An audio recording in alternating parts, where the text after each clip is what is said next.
Ladies and gentlemen, we are live, Facebook, another Facebook Live. We have Mr. Michael Burke, sales leader at the PHM Mortgage. Ladies and gentlemen, prosperity. All right, fresh back from the happiest place on earth last week with your family. Great job. All right. Yeah, we had a So, time. Yeah, what's that?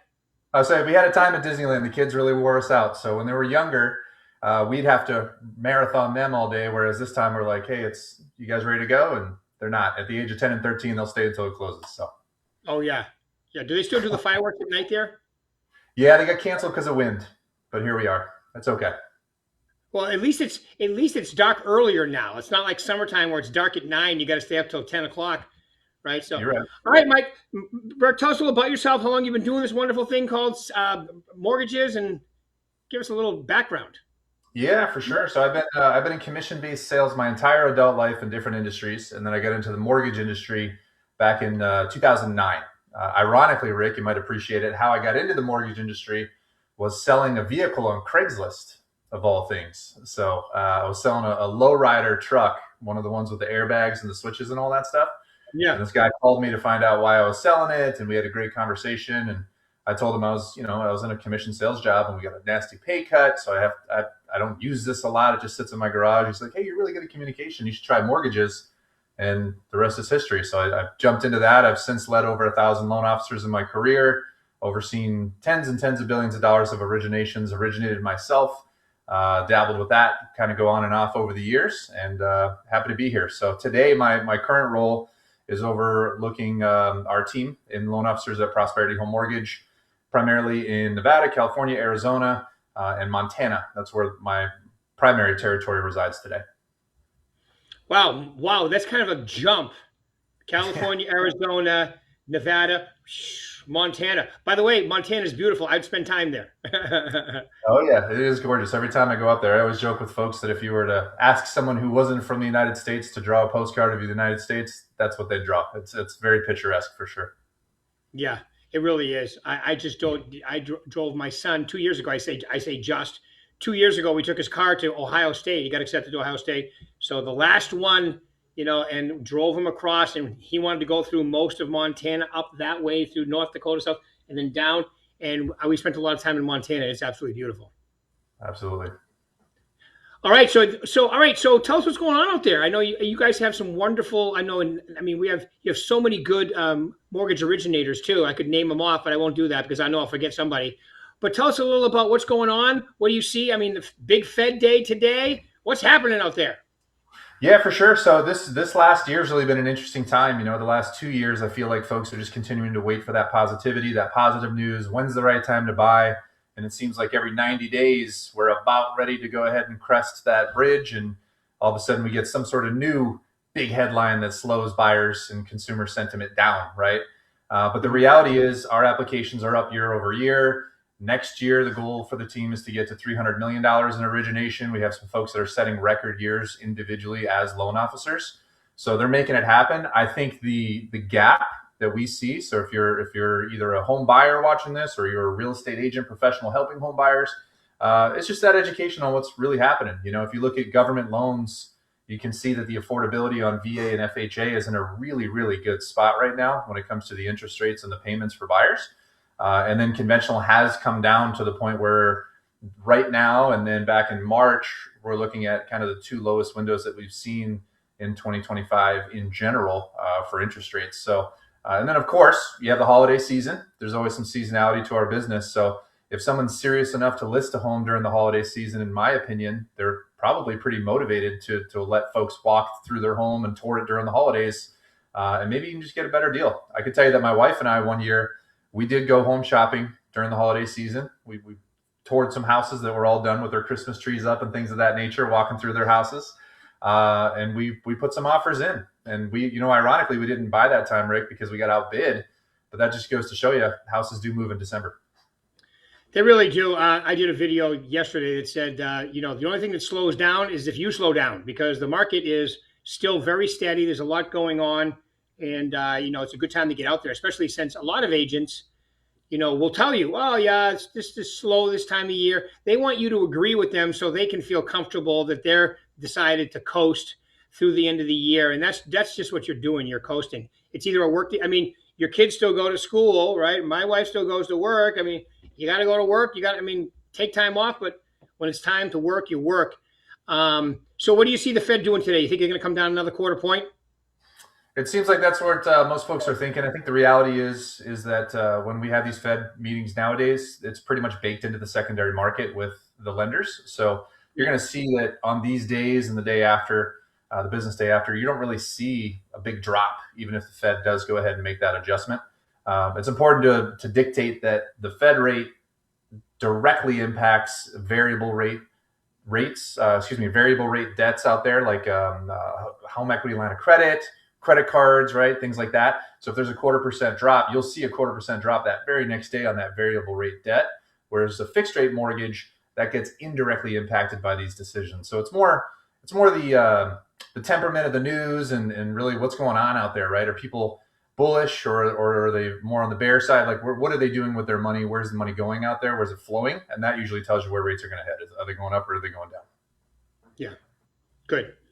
Good. So tell us about some of the goodies that you guys have there. I know you guys have some goodies there, pre-approval, pre-commitment, all that good stuff about I'm out there shopping and what should I do to get this all started with my agent?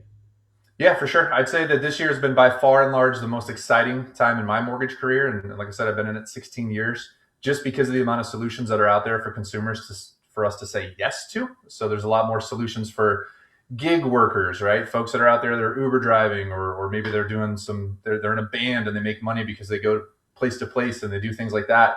Other self-employed individuals that maybe haven't been self-employed for 2 years, but they have a really strong 1-year history, right? Individuals that need a little more love with the documentation. Maybe we do P&L loan versus 2 years of tax returns. Maybe we go ahead and do a bank statement loan, things like that. So we're able to go ahead and say yes to folks because of the creativity that's on the secondary market today.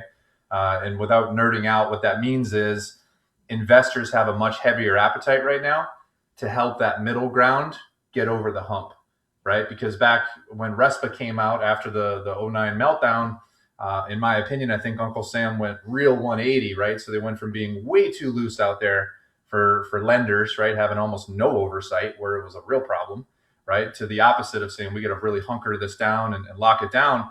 Well, what wasn't really considered when it came to the solutions at that time were folks like retirees with a lot of assets, right? They've done the right things. They paid their bills on time. They stacked some cash. And of course, they don't have a job today because they're retired. Well, a lot of folks like that didn't have a solution back then. So I think a lot of those things are coming to light now, Rick, and we're finding that those types of folks that have made good decisions but don't fit the cookie cutter mold of what a lender would look for the last 15 years, we're finding solutions now and investors saying, hey, these folks need help too, and they deserve it, which is awesome. Coming over to the prosperity side, as far as the specificity of what we're offering today that's exciting is we have a closing guarantee on primary homes. So if you're in a position where you have your client or you're the buyer and you get fully underwritten up front, and we get the documentation, we will go ahead and put our money where our mouth is and say, hey, we'll pay up, right? Up to $30,000 to the seller of the home and the listing brokerage split in half if we don't meet those closing dates because of us, because we're confident that we can deliver on these timelines. And then speaking of that pre-approval that's fully underwritten, that's a really big deal, Rick, because there's a sunken cost for our company to do that for a consumer. It costs a lot of money. There's a lot of team members and hands that touch that. But we do it at no cost to the client. And that's a huge, huge peace of mind, especially if someone's trying to really push their buying power and get into that next caliber of home. You want to have the confidence that that loan is going to close, that the seller is going to be able to go ahead and depart the residence, keys are exchanged, things of that nature. Really, really big deal. And that's something that we're seeing a lot of excitement around from both agents and clients today. Yeah, it sounds like, if I have decent credit and I can verify income, right? I mean, I should be able to buy a property today. I should have a good chance at it. And especially these people, like FHA, VA, a lot of people don't understand that the way you have to get into, I'm pointing across the street because we have so many rental. Since I've been here, 4 new developments, all rental, have gone in across the street. To get in there with your deposits and all that kind of stuff, you could actually buy a house, FHA or VA, if you can qualify for VA, right? So there's a lot of ways to get into a property today. When if you can own your piece of the planet, your little postage stamp, you should, because it's way better from an investment standpoint, tax standpoint, your future when you go to retire standpoint. I think a lot of people think they just can't buy when a lot of them actually can. Yeah, for sure. There was a research done by NerdWallet earlier this year, back in March or April. They did a study, and it's amazing. There's still, I believe, 68% of consumers still believe you need 20% down to buy your first time house and a primary home, right? So that's a big education gap that's on us and real estate professionals to get out there and teach them, hey, that is not the case. As a matter of fact, the closer number to what's actually being put down on a first time home is closer to 3 to 4%. Is pretty standard, right? Depending on the product, to your point. By the way, Rick, I need to be a little bit of a nerd now that we're talking specificity of mortgage. My NMLS number is 198495. Now we're compliant. We're good to go. All right, good. So, Good. He gave his number out there, folks. yeah. I don't even know what my number is. I have it around here somewhere. I'm licensed to sell in the state of Nevada, my third state, right? So, yeah, it's really exciting out there, and I firmly believe there's a lot of people out there right now. Like I was playing golf with a guy, about a year ago, actually. Him and his wife and my stepson, and we're playing golf. And after the third, fourth hole, you know each other, you're buddies now. And his wife said to me, "Oh, you're in real estate?" And he goes, "Yeah, my wife wants me to buy a house, and I keep telling her the rates are going to come down." So he says, "Should I buy a home right now?" Now, every real estate agent goes, "Yes, you should." I don't say that. I say, "Well, that depends. Have you been pre-qualified?" Yes. Do you have the money put aside to buy? Yes. So you've been pre-qualified and you can buy, and you're still renting. He said, yes. I said, how long have you been in the place you're in? He goes, 4 years. I go, how many times have they raised the rent? 3 times. I go, you think that's going to stop? So I said, yes, you should buy. And he goes, yeah, but the rates are going to come down. And I go, so you're going to continue to penalize yourself until then? He looked at me like, it's crazy, right? It's supply and demand, right? For the most part, the inventory hasn't been at all where it should have been for the last, call it, decade in some of the southwestern states. We're seeing that ease up a little bit right now, so there's more options to buy homes, which is exciting. So to your point, as far as that friend, I mean, regardless of home prices and rates and all that stuff, if there's more inventory on the market, I think we can both agree you will get a better house for the same price point because there's more options and there's more sellers. And those seller situations, just like buyers, they're all different. If somebody bought a house in 2023, they're not going to have as much equity as someone who bought in 2010, right? So maybe that person who's been there for 15 years, they have a bigger need based on their family growing, or maybe they're downsizing, they're empty nesters, right? Kids went off to college and they have a lot more equity. Well, maybe an extra 10, 20, 30 grand isn't that big of a deal because they're already going to pocket hundreds of thousands of dollars because they've been sitting on that appreciating asset for the last decade and a half, right? Yeah. So I'm a big believer that right now you can actually get a really good deal on a house that you want versus one that you're forced to get. Because if you and I go back in time, during pandemic and right after the pandemic, I mean, that was wild. I mean, we've seen some homes for first-time home buyers that they had 30, 40 offers written, sight unseen, on a house. Right. And then the person jumps in there and they find out they're not even in love with the house. It works, but it's not really what they wanted. That whole chapter is behind us. Right. So you can take your time, find the right house. And I think that's a great thing for people that are buying and selling. Yeah, I agree with everything you just said there. I think right now, if you come out and you have more to choose from, you even have sellers that are willing to contribute a little bit too. You could probably find, with closing costs and so forth. Right. And then you can refinance in 12, 18, even if it's 24 months. Who cares? Right. Because we know that, the rates are going to come down. And, you just mentioned a key thing that I've been thinking about too is, what did they say? 60-something% of the people that bought what was available during, I would call it April 2020 to the end of 2021, maybe even mid 2022, 60% of those people aren't happy with their home, but they're very happy with their rate.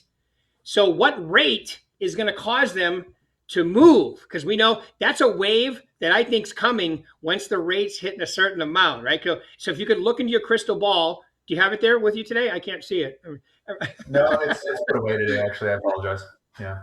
What is your shoot from the hip guess, or what number when I have a 3.5% interest rate? I mean, I personally think it's going to be like low fives, maybe even 4 3/4. But that wave is going to come as the rates come down too, which would be exciting to see. Yeah, for sure. I mean, I think something that's important to acknowledge is that how low can rates get? right? I think that's something that people may want to hear from someone like myself who've done this for a while. Yeah. The post-pandemic and the pandemic results of those rates being in the twos and threes and things like that, you have to remember that that was something called quantitative easing. So that's Uncle Yeah. Sam stepping in, and they were buying, which is why our national debt ceiling's through the roof now. They were buying secondary market mortgage notes out there by the hundreds of thousands of mortgage bundles at interest rates that were a loss, right? So that just got added to our national debt ceiling. It didn't make financial sense. Well, that's done, and it's not going to come back again unless we're in a situation where we have to defend our homes with pitchforks out front because we're in World War III. So we can't count on that to happen again. And now who's the ones that are out there investing in the secondary market? Real investors, right? Folks that have a lot of capital, right? Large corporations or individuals that are out there buying mortgage-backed securities. They're not going to be looking to go ahead and offer interest rates in the twos, right? They're not out there Right. doing charity work, Rick, right? They're out there to make some money as well. So my expectation would be that I would be shocked if in my entire career, and I'm not retiring anytime soon, I see rates again in the fixed fours. I think we should be incredibly excited about that and think that's an incredible time to maybe buy some investment properties and things like that. Yeah. But if we can have rates hover in the fives, we're in a winning position. I do think Yeah. that we're seeing some softening of scare tactics that we've seen in the news headlines the last couple of years, right? Changing in office always doesn't matter, Democrat or Republican, every time that there's a new president in there, there's always going to be some concern on the round of financial markets. That's subsiding a little bit. And I think we could see rates being in the high fives consistently for conventional mortgages in 2026 at some point. And for Yeah. the last couple of years, Rick, I wouldn't answer that question because there was too many variables. I wouldn't tell you where Yeah. I thought rates were going. Yeah, I agree. I agree. We're going to have a changing of the guard, and I know he's only somewhat affecting. You got the T bill. You got a lot of factors into mortgage rates, but you're going to see some movement with the Fed and so forth in May. Who knows what that'll do exactly? But I agree with you. I think we're going to see the fives in a very short period of time. I do think we'll touch the high fours. We'll never see the threes and twos again. I don't think. That's why I have a few properties and I'm holding on to those babies because those interest rates are like, I mean, when people would ask me back then, Burke, you'll love this. When people ask me, what's the rates right now? I would go, free. They're free.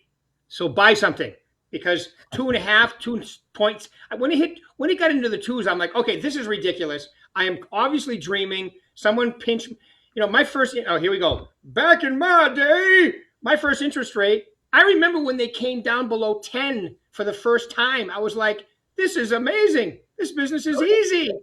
Right? Do you remember ARMs? That was a little before, right? ARMs were like apps. You get an ARM, it's good for a year, and then it changes and it changes. My first ARM was 12 point something, and the next year was 13 point something. And today, these are really damn good interest rates. But I do think we'll see the five shortly, and I hope we hit the high fours. That would be great. I don't think it'll be low fours or mid fours, but even like 4.75. Wow, that would be nice. Yeah, that would be fantastic. For sure. And to your point about ARMs and whatnot, a lot of folks don't know USA is the only country in the world that does a 30-year fixed mortgage, right? ARMS Right. is the normal tool and vehicle for mortgages out there. So Right. they're not bad. You just have to make sure you're choosing what's right for you and the vehicle for your intention, whether it's an investment Yeah. property, primary, all the things. Yep, to get a piece of that American dream. Okay, so obviously you're a salesperson. So my favorite question to ask the people I interview is always, give me your top three attributes, traits, disciplines, whatever you want to call it, of a really great salesperson. What should I be thinking about doing? Top three. I think active listening is a huge deal. I think that's probably my number one, right? If you're out there and you're doing a listing consultation, you're across the table from someone who's got some nerves about selling their biggest asset. You better put on your ears before you start. We got two ears and one mouth for a reason, as my grandma would say, right? Yep. So make sure that you're doing that. I think a great best practice for a real estate professional is to ask permission to take notes during that listing consultation and then explain why, right?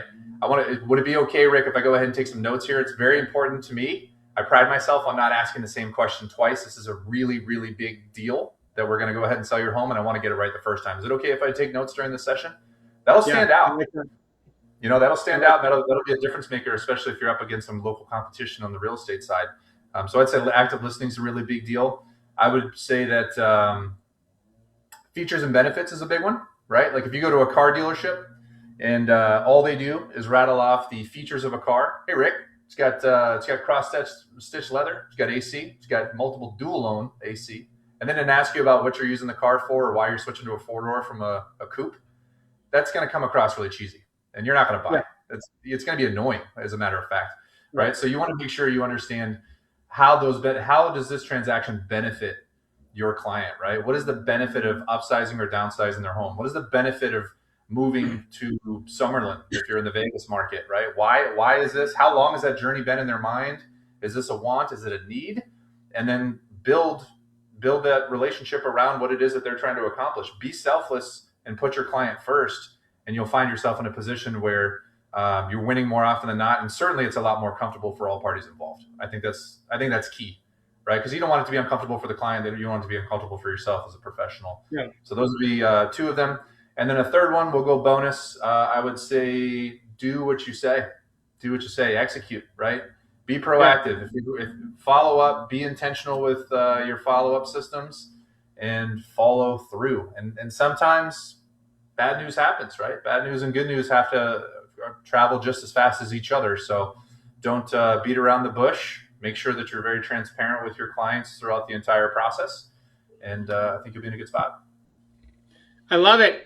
I love it. Yeah. So, and the second one you gave, right? I love listing content. I mean, be good at your listings, and obviously ask questions and listen. And then the second one you said, it's really, as a real estate licensee, it's your fiduciary responsibility anyway to do that. And when they can feel that they're number one with you, they list with you. When they feel that you're number one with you, they don't. Oh yeah. Right. Yeah. So that's a great point. And then obviously, yes, if you say something, do it. It's better to over deliver and under promise than and most agents do the exact opposite. Unfortunately, that's why we have so many expired listings in the market at one time. Honest too, that's relevant to what we just talked about, Rick. I was in a real estate meeting in our Scottsdale office, and I had shared this. Personal brand and company brand as a real estate professional, it's so important that you have 2 to 3 attributes that you're going to go ahead and sprinkle into your presentation that support you and your personal brand, but also your company, right? What is your company representing? Why are you hanging your license there? What is that company going to do for you? And the reason I share that is because if you think about buying a car, going back to that analogy, there are 50% of a room right down the middle. There's going to be half the consumers out there that care very much so about the connection and the respect and the trust with the salesperson they're buying from.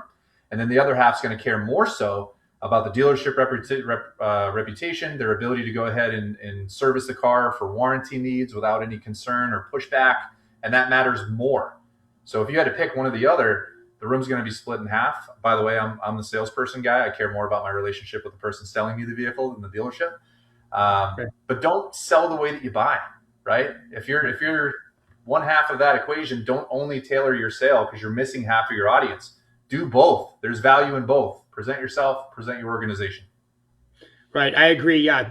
The brand within the brand, because the Berkshire Hathaway brand is by far the best. And then you got to have your own identity within that brand. And then that's a super winning combination. And we have so many ways for them to do that here, Burke, as you know, with our marketing team, Maria Hill and the whole crew. So it's a great winning combination. Well, thank you, Mr. Burke. I really appreciate you taking your time out today. This was awesome. I'm sure people got a bunch of nuggets. Thank you for taking your time out. Any final words you want to leave these lovely people? Just go out there and chase others that are doing what you want to accomplish. There's a ton of folks seeing success out there today. We have a lot of social proof. If they can do it, you can do it. And there's no copyright infringement in style, approach, pizzazz. Just do what they're doing. Go replicate what they're doing, chase them down and beat them. There you go. I love it. And it's so true. You know, when you can come up with social media ideas, just like I going to YouTube and so forth. And when you say it in your own way, it's different anyway. So I agree 100%. There you go. All right, my man. Well, you have a happy holiday season with your lovely family and your 2 young children. Keep it rolling, my man. Look forward to working with you. We're going to elevate the mix in 2026. There you go. All right. Thanks, Rick. We'll see y'all. All right, Burke. Thank you. Bye, everybody. See you, Paul.